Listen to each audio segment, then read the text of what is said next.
Industry, May 7. Whatsoever thy hand findeth to do, do it with thy might. Ecclesiastes chapter 9, verse 10.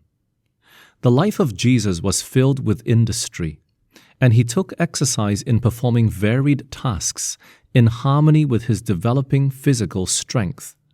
In doing the work that was marked out for him, he had no time for indulgence in exciting, useless amusements.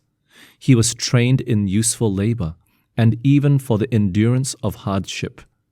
Christ presents before us a pattern for youth and children.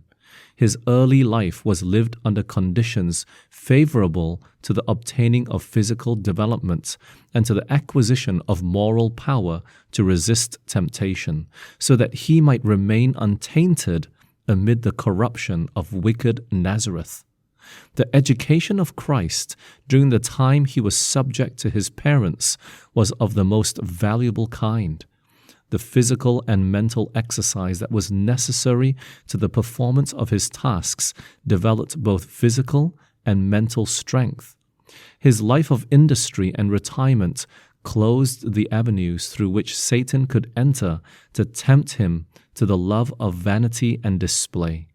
He waxed strong in body and spirit, thus gaining a preparation for the duties of manhood and for the performance of the important duties that afterward devolved upon him.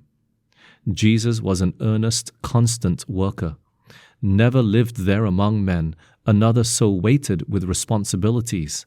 Never another carried so heavy a burden of the world's sorrow and sin.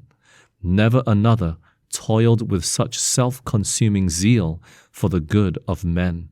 Yet his life was a life of health.